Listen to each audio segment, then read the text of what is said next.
Hey guys, welcome to this episode of Making It. I'm Bob Clagett from I Like to Make Stuff. I'm here with David Picciuto, the drunken woodworker, and Jimmy Diresta. And before we get going, I want to say thank you to Nicholas Gomez, Luis Gonzalez, and Matthew Dickinson, and a new patron, Rick Rhodes. Those guys are our top supporters on Patreon.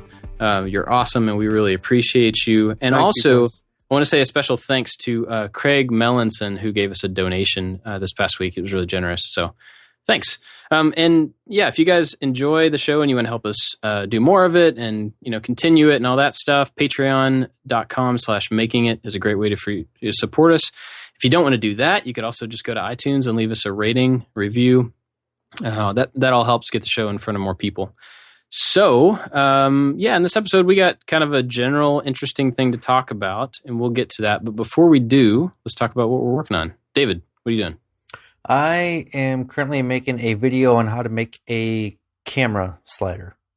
All with just parts you can find online. And it's the one I'm working on is a motorized slider where the camera moves from one end to the other and then back. So it's reversible, has variable speed.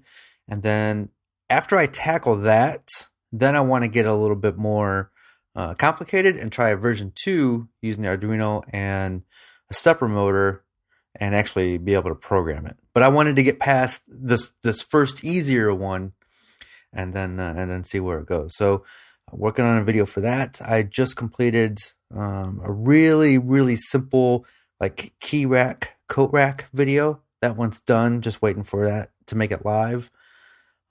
It's almost so simple that I'm afraid to put it out, but it's a pallet wood project. I've never done a pallet wood project before, but yep, that's what I got going on. A couple videos. That's cool. Yeah, I got videos going on as well, but to your point of you're afraid it's a little too simple. I always judge my videos and I'm afraid, maybe this isn't enough. But when I put those simple videos up either on Make or on my own channel, they get really good reviews. Like recently I made a key.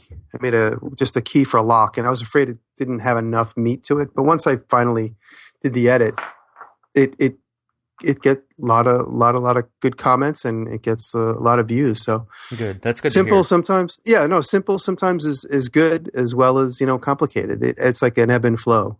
So and if you just keep putting out the same type of video over and over and over, it's nice to kind of take a break. It also helps you too because it gives you a minute to kind of breathe if you do something fairly simple. Yeah, I think if you're watching a project from somebody and it's really complicated, you're probably not going to like gain a whole lot of different stuff from that. You're going to get one or two things out of it that like you take away and start to implement.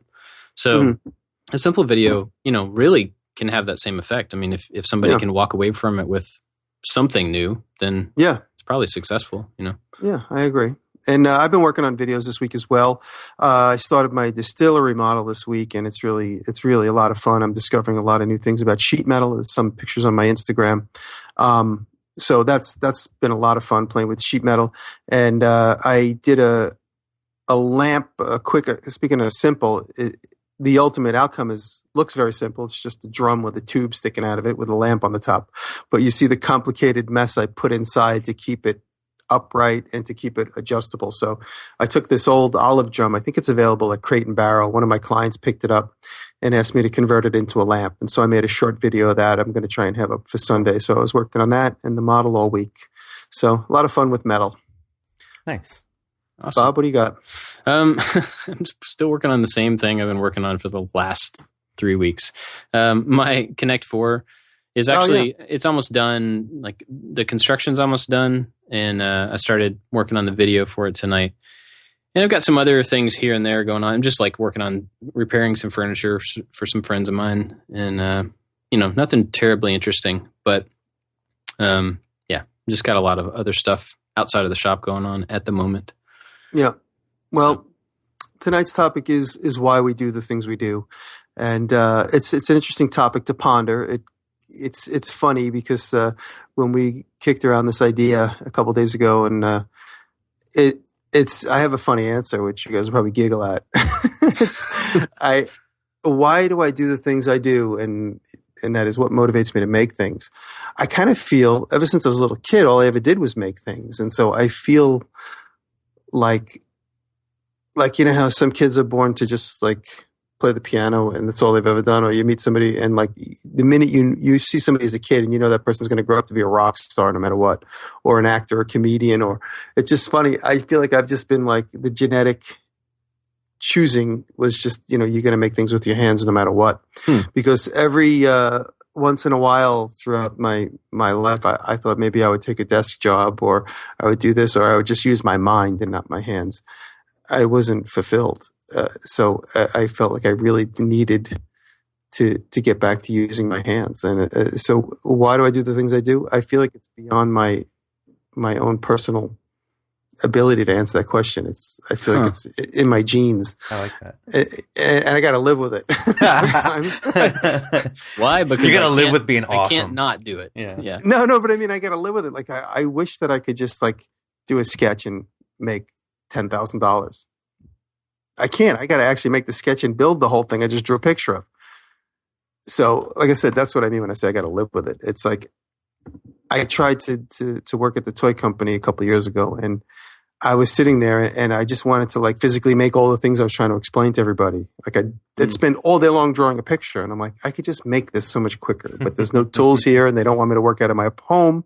They don't want me to work out of my shop. I got to come up with I got to do backflips to come up with the best excuse to say, hey, I'm going to go 2 miles away and make this in my workshop. So I kind of had like these little golden handcuffs on. And so why do I do the things I do? I feel like I'm predisposed. If that makes sense. That's interesting. I didn't expect that as an answer. Yeah, I've been chosen, and that's it. I'm condemned to have to make things. For you. Yeah. For you. The chosen one. That's awesome. So. Okay, well, okay, David, I'm curious how you're going to answer that. Because I know, last week, to give everybody some framing here, last week we talked about how, kind of basically, like how we got to where we are. And, there's a lot of reasons that you get to where you are that are out of your control. But now where we are, I was just curious why you continue, and also, I don't think that has to be like a really, philosophical answer or anything. It could be just like, I love this or whatever. So I'm not looking for, hey, come up with something really crazy. I was just curious. Why? I didn't have that feeling like Jimmy had as a kid. As a kid, I always thought I was going to be a rock star, right? I mean, that's what I wanted to be. I wanted to be in front of thousands of people playing songs. And that lasted up through being a teenager in my 20s and 30s and maybe still now. But so I kind of fell into doing this. And then we talked about it last week where it was kind of like my past jobs. I was a photographer. I was a graphic designer. I was a web developer. I also worked at a recording studio. And then I kind of fell into woodworking. And now I found a way to do everything all together into one job. And I love every aspect of that. And so the reason I do these things is because I found this thing that I just love, that I can't sleep at night sometimes because I can't wait to get started on that next thing. It doesn't feel like a job anymore. It just feels like I'm going to do this awesome thing this week and it's going to be so cool. So I don't know why I have that feeling about what I do, but I just do. It was just everything in my life added up to where I'm at now. Yeah, I mean, I agree when you say everything added up to where we are now, and we've talked about this where like all the different disciplines that all three of us have all go into making videos, which is obviously what brought us to where we are right now, and I definitely have that feeling like this week I got like that rush of like figuring out this new metal tool I have, and I'm able to roll steel, sheet metal, and make these conical shapes and stuff. So like that sense of discovery is always present. My explanation a minute ago made it seem a little bit more of a burden, but that's just because it's like all I've ever done is make things. Like, I mean, I went from framing houses to doing this to doing that. And like every once in a while, I'm like, my cousin is a lawyer. He makes a lot of money just thinking and, solving problems, from his desk. And, from time to time, I'm like, oh, I wonder what that's like. Make money just thinking. So I'm like, I envy the other side of the coin once in a while. Let's talk about your metalworking tools that you just got. Okay, in the past, you've said that when you go to Harbor Freight, you spend a lot of money. Yeah. And you obviously went to Harbor Freight. Did you get a lot of stuff the other day? Well, it's really funny. Dave and I knew we had to make this model. David Welder works with me, and he assists me in the shop. And David's from a background of sheet metal workers with his dad. Dave's got a pretty decent education, lifestyle of doing sheet metal and stuff. So he's like, "Oh, you need a roller." So I was like, "Oh, we happen to be near Harbor Freight, New Jersey. We're delivering a job." And we stopped at the Harbor Freight, New Jersey, and right away I'm like, "Oh, this thing is a 3-in-1. It cuts, it bends, it rolls." And they didn't have one in stock. So I was like, all right, well, let me go on Craigslist and see if I could find one upstate, like a proper one from a metal shop. I couldn't find one. So I started calling the Harbor Freights all around the tri-state area, or at least right around here within like a 20-mile ride. And after calling a bunch of them, I realized they don't always have them. I'm like, oh, no. And now I really need this. This time is ticking. I found one in the Bronx that had it. So last Friday, a week ago, Dave and I drove in the snow. It was the last time it snowed in New York. We drove 3 hours to get up there because it's only like a 20-mile ride, but with the traffic at 4:00 in the afternoon. Ew. And we ended up getting it. And so I looked around. I'm like, what else do we need? What else do we need? I have the credit card out. Dave was running up and down the aisles. And we put together a little basket of small stuff. And then we ended up buying this tack welder, this thing that kind of pinches and welds. It's a spot welder. It works so cool. It's such an awesome thing. And I use it in this video that I'm going to try and put up Sunday, this lamp video. And I use my metal bender and my metal welder, this spot welder. So I ended up spending about $500. The big cast iron metal roller brake shear was about $300, and then the other thing was about $170. And then I joined the Harbor Freight Insiders Club or something. You spend like $30 and you get to look at a newspaper that no one else is allowed to look at. I'm part of the club as well. I haven't taken advantage of it yet. So she's like, oh, if you buy this thing right now, so, if you spend $35 to buy the club, you end up spending blah, blah, blah, and you save $70. I was like, all right, whatever, just do it. And so I ended up discounting. And we got, like I said, a bunch of little hand tools, not much, but the 2 big units have come in so handy just in the last few days. What's cool about having new tools like that is like immediately my brain is like, oh, you could use your new roller for that. Oh, you could use your new spot welder for that, which is great because if they're not in the shop, I won't even think to use them because they're not there. It's like out of sight, out of mind. But once they're in my environment, and my brain immediately starts tasking them, which is really cool. That's why I do it, because I exercise my brain. Awesome. I have a lot of whys, I also share the compulsion at this point to like continue to do it. At one point making stuff was an outlet, and it was like a way for me to have some me time. And I've talked about all that before. And at this point, it's now like a foregone conclusion that that's just part of who I am. It's not really something I can avoid anymore or like repress, where I could put it back and just say, okay, I'm not going to make stuff anymore because I need to focus on this other stuff. It's like this other stuff has to go away so that I can focus on making stuff now. And I have a fairly specific, like when I started doing I Like to Make Stuff, I spent some time coming up with some goals and some purpose for it. And I'm not saying this is why I wanted to talk about this tonight or anything, but so my whole purpose with the purpose of I Like to Make Stuff is enabling people to understand that they're capable of more than they think they are, right? If they think that they can't make stuff, whatever the thing is that they want to make, if I can show them that they're capable and it's not impossible for them to do it, then that's a win for me. So, the why of why I do videos, why I select the projects that I select, all that stuff is about demystifying the process for people. So it just seems more realistic for them, and maybe they'll be motivated to try something or learn more about something or whatever. Mm-hmm. But the reason this whole thing came up to me, so there was a really interesting and long conversation on Facebook in this group I'm a part of the other day. And the specifics of the conversation are not important at all.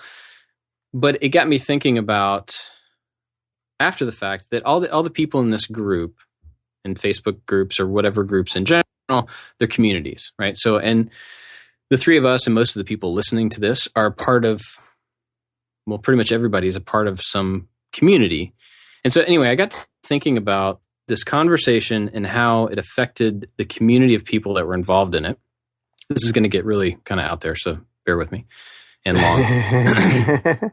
Because this was like my train of thought, So I got to thinking about how we get in communities, and specifically I was, applying it to like the makers community, the woodworkers community, the whatever the thing that we're kind of all in and moving around in and stuff.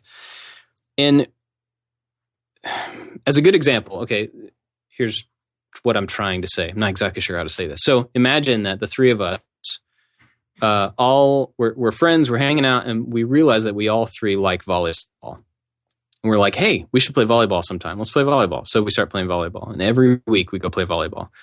And after 6 months of playing volleyball together, David starts really hating the fact that Jimmy doesn't take it more seriously because he's competitive. David's competitive. He's not, but you know what I mean. But David's competitive, and he wants us to be like serious volleyball, right? And Jimmy's like, hey, man, I don't want to do this anymore because you're taking it too seriously. This is supposed to be fun volleyball. right.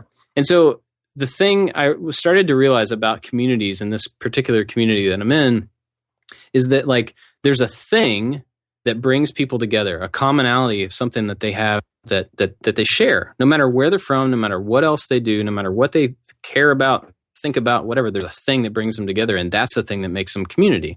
Once they're a part of that community for a while, they start to transfer their whys of why they like that stuff, why they like that commonality. They transfer that why to other people, and if that other person doesn't share their why, then there's this big rift. There's this like, we're doing the same thing for really different reasons, and this goes way past woodworking, and this is like people in general. If people don't share the why, then eventually it's going to get to a point to where you're like, wow, we can't do this community anymore. This community is going to break apart because you don't share my whys and I don't share your whys.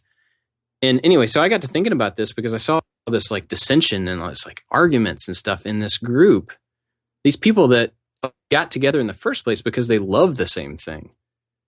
And it made me like kind of bummed out, because people lost the fact as to why they got together in the first place. And so it just like was this big spiral of like, well, okay, why am I doing this? Why am I a part of this community? Why does this stuff matter to me? And then I started thinking about the other people in this conversation. Like, why does it matter to them? Like, why are they a part of it? What's their motivation? Not that you have to have those things lined up at all. They don't have to. That's kind of the point, that the whys don't have to be lined up, but the community can exist because there's a shared interest. Mm-hmm. There's a shared mm-hmm. love. And so, and this also kind of connects to, a few weeks ago, you were talking about, Jimmy, in New Orleans, there was someone who had a very like negative outlook on the maker community and about how it was mm-hmm. bringing up people who were, untrained or whatever the situation was. Right. And I mean, that's a perfect example of, you have a commonality. An expert and a novice both can love the same thing, and they can come to it from totally different skill sets. They can come to it from totally different perceptions, and like goals can be totally opposite, but they can still be a part of the same community because they love the same thing if they can get themselves out of the way, if they can get their why out of the way. Yeah.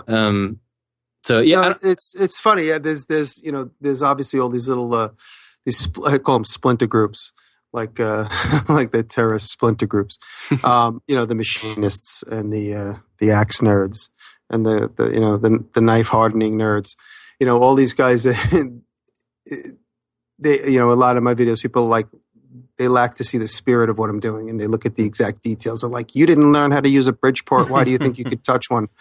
It's, like I kind of have the spirit in a lot of my videos. I'm like, I'm stranded alone on the island and I only have electric to make one thing, so that's kind of like the urgency in some of my videos.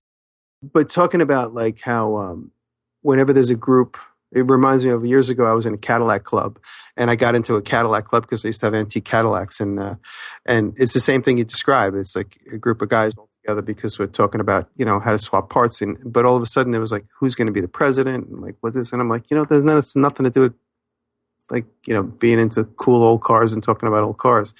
And so I soon realized I kind of like kept my distance from like groups and clubs like that. And, a lot of that happens online where,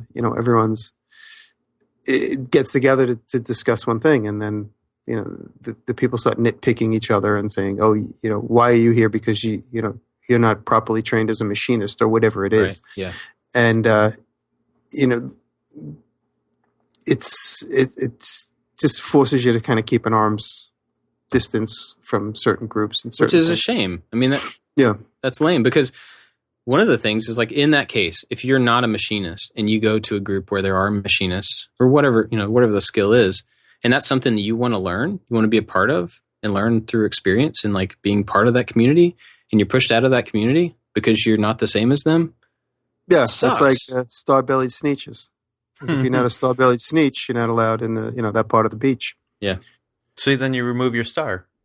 Yeah. Well, then they realize that they see like there was sticker residue that used to have a star. I love that story. It's such a great story. There's so much to be learned from Dr. Seuss stories, but sorry, go on. No, it's true. I mean, that's like a perfect example of it's funny, and it sometimes it causes me to because of that exact thing. And I'm kind of taking your example, Bob, and talking about people who comment on videos. It's the same kind of thing. It's like, hey, we're all here in this makerspace, but somebody feels the need to just be like angry and like, hey, that's my opinion. But your opinion is counterproductive to the group discussion. So yeah, it's why do they feel the need? I guess they're exercising their freedom of speech, so to speak. Yeah, and I mean, of course, in any group, there are going to be things that people aren't going to agree with, and that's perfectly fine. I think that, like, in fact, this particular conversation that I'm talking about ended up being really productive because it got people of differing opinions to talk. That's great.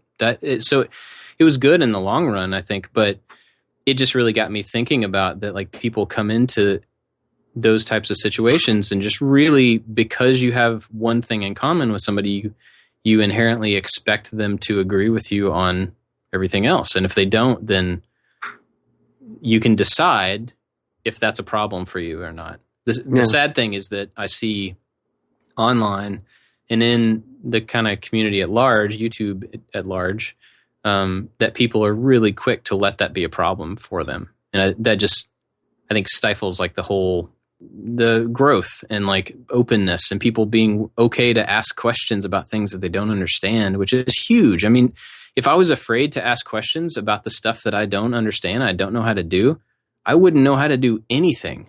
I wouldn't make videos because every time I make a video and I don't have a skill, I go ask one of you guys or ask somebody else, and if I didn't feel like it was okay for me to do that, I would just fall out of it. And I think there's probably a lot of people out there that have fallen out of it for that reason. So I don't really have a point to this or anything. It just hit me pretty hard the other day that, we're a part of like a really big, really strong community, and that's growing all the time, and hopefully will spider into other, places and other age groups and other whatever. Yeah. And so one of my new whys from this whole, train of thought that I've been on, one of my whys is to not put my stuff on other people in that community. Is to let them be a part of the same thing with me and not be me. So that's something I'm adding to my kind of mission statement. Well, it's funny because while we've been talking, I just jotted down a couple of notes and getting back to our commonality here, which is our YouTube community. And why did I start doing YouTube? I started doing YouTube in the beginning to show off and say, hey, look, I could do these things, but then also to inspire. And that's why I never really did proper how-tos. Because so many people do things so differently, and I was a little intimidated to say, hey, this is how you do it, because I thought I would get eaten alive because there's so many people that do things better than me, and they'll say, that's not how you do it. You do it this way. So why do I make my videos the way I do? It's really just to inspire. And it's funny, you said a lot of people are intimidated to get started. And a lot of people contact me because of this podcast and because of my channel, because of all of our channels, and say, because of you guys, because of you, because of this, I decided to make my first video. Yeah. And, will you take a look at it? Is it okay? And I think that's amazing. I'll never judge anybody. The fact that they taken the time to share something that they've done, I think it's great. I think it's great that people get inspired to actually show off. And, that's one thing that's great about this community is that people are growing and getting past their fears and wanting to show off, and it's great. I think we all have a lot to learn from each other, and anybody has a lot to learn from anybody that they meet. So I think, I mentioned, when I was younger, I wanted to be a rock star, and in some ways I kind of am now, but I just found a different way to be in front of a big audience. But the difference between being a rock star and what I do is when you're up on stage playing music, it's all about you. It's like, hey, look at me, look what I'm doing. Look what I'm doing for you. When we do what we do, it can't be just, hey, look at me. There has to be another. We have to do something that's benefiting somebody else. Otherwise, you won't be successful at what you're doing. So you have to do it for yourself, but you also have to have reasons like this is going to make somebody else's life easier or better or more enjoyable. So you have to think about the audience and what you can do for your audience as well.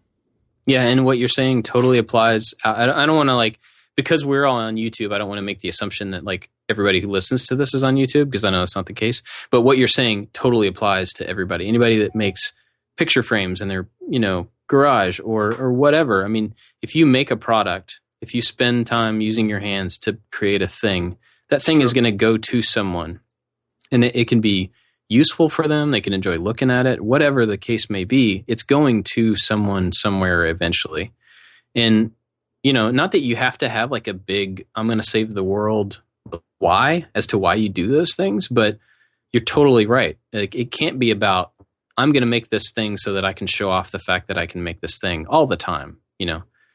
I mean, eventually you have to make some stuff that betters where it's going, betters who's using it, or makes something easier for somebody or something. Mm-hmm. Yeah, totally agree with you on that.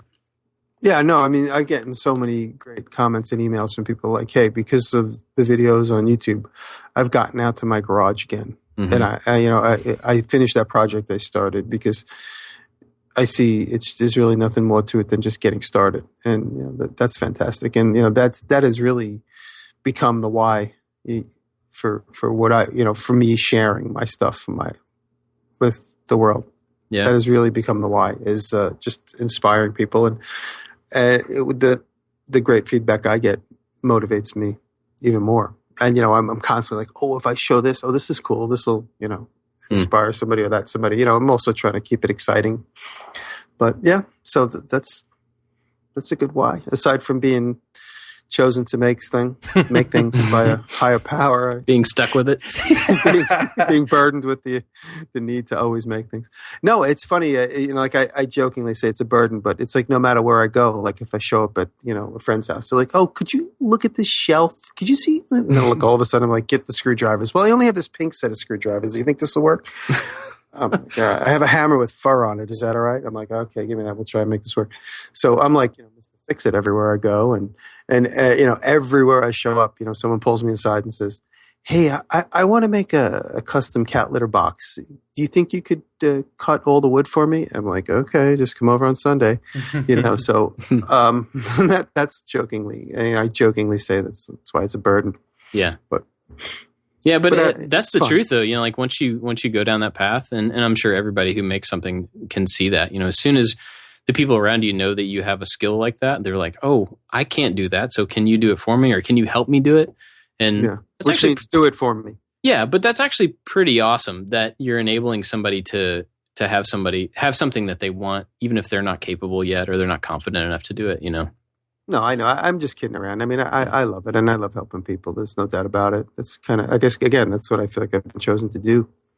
So I do it. It's totally fine. Anybody emails me things, I say, please follow up with me. It's totally, people a lot. As of now, I mean, I don't get burdened with emails. As far as the volume of emails. So people want to ask me questions. They find my email online and they email me, and they're like, "I hope I'm not bothering you." Like, I don't care. What is it to? I'm just answering a question. It'll take me 2 seconds. Yeah. So, but I think I don't want to like get to where we're like challenging people or anything from the podcast, because I don't think that's the point. But I would love to know from Twitter, email, whatever, from you guys, if you have a why for whatever it is that you do. If it's your job, if it's your, making stuff, whatever. I just, it's been kind of empowering to me to sit down and think about why I'm doing what I'm doing, and kind of help me define a little bit of why I'm doing it. So if anybody has that out there that's listening that wants to share that, I don't know, I'd be at least interested to hear it. Mm-hmm. So yeah, I guess that's probably a good place to wrap it up. Where can we find out about everybody? David? You can find me on my website at drunkenwoodworker.com, and that will take you to where you want to go from there, whether you want to read my blog or watch my videos or follow me on social media.